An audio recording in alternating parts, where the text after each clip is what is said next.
our government currently is considering the possibility of supporting a two-state solution. From your perspective, sir, with your expertise, experience, know-how, cultural understanding, what is your recommendation to the liberal NDP government about a two-state solution?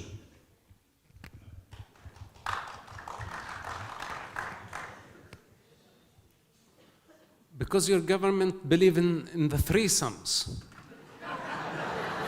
and the two-husband solution. In Judaism, the two-husband solution is not acceptable. They already have been married happily. A man and a woman, and it's the woman's choice who the husband is going to be. And this guy have been knocking on the door for so long, wants to get involved in the business, is not invited. These people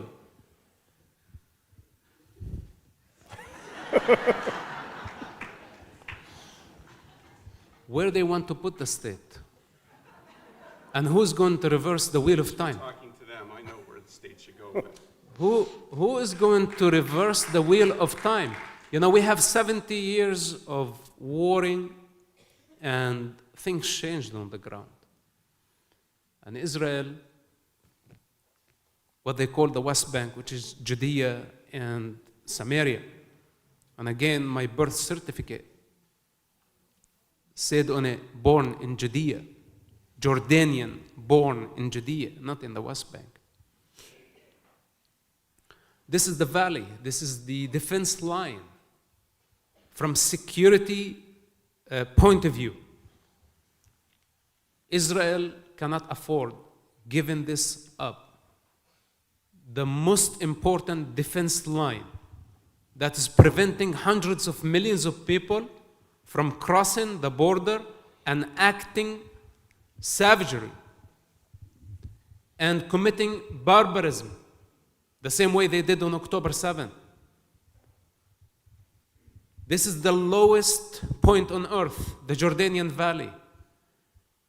Israel would have the capacity to stop any army or invasion from crossing and slaughtering the Jewish people. This is where they want the state. And I don't think Israel can afford, from security point of view. Maybe the Israeli politicians will not say this out in public because it's controversial, it's not acceptable, it's a diplomatic crisis. But I say it clearly. Israel cannot afford giving its security to the hands of people who are not responsible. You give them a state, you open the longest border with Jordan to people, to thugs, criminals, so they can smuggle weapons. Then what is left? I can cross the whole country from the Mediterranean Sea to the Jordanian River in less than an hour. So with that said, forget about the two-state solution. It's like the attempt to trying to fit two elephants into the eye of a needle. And we cannot afford that. You got a quote. And by the way, regarding the Arabs can self-govern. For those who, I don't want you to misunderstood what I'm saying. They can self-govern if they want to live peacefully with Israel. If they don't want to live peacefully with Israel, then deportation. Their entire family, the whole clan, the whole tribe if possible, out. There is no room for violence anymore. So there has to be a transitional period of time, my opinion, 10 to 15 years, where Arabs need to show responsibility and start working on creating a new leadership. Then after that, possibly become like the Vatican. They can rule their own cities, and they don't need political borders. They don't need borders. They don't need air force. they don't need armies, and most certainly they don't need guns. This is my vision for the situation. Thank you. 10, 15 years, if they prove themselves responsible. But now to go and reward them, a Palestinian state, on the top of their crime, I think this is a strategic mistake, and nobody has the authority. Not Canada, not Europe, not even the United States. They don't have authority over the word of God. It's as simple as that. Thank you. Thank you.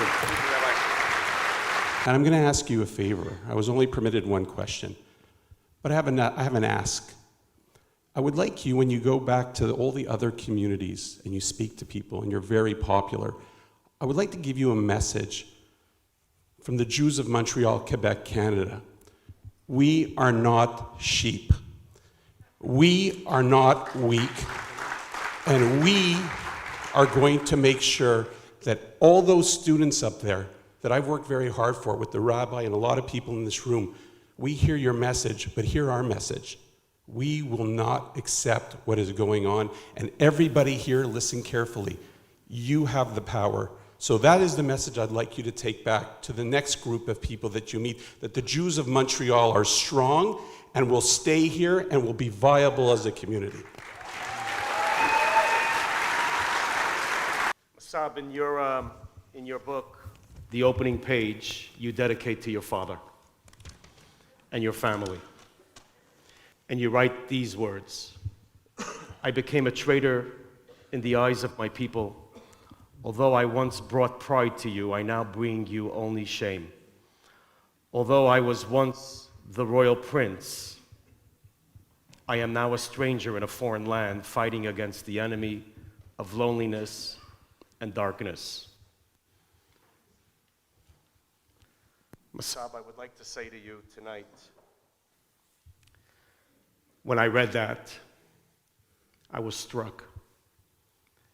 And it reminded me of two of our greatest leaders.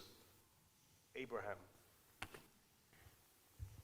Abraham was the son of a priest. He was a prince. Moses was raised as a son of royalty in the house of Pharaoh. Both left their homes to a foreign land. They left their cultures, their religious upbringing. Both of them stood alone in this world, fighting against darkness, fighting for life, fighting for the freedom of the people. Mosab Hasan Yousef, you are the son of Sheikh Hassan Yousef. You left your home. You left your faith. As you said, you had to die 1,000 deaths. And you're fighting against darkness. You're fighting for life and for freedom. Your life mirrors the lives of Abraham and Moses. They changed the world. And I pray to God today, although you speak that you represent only yourself, it takes one person to change this world. You're that person, and God bless you tonight.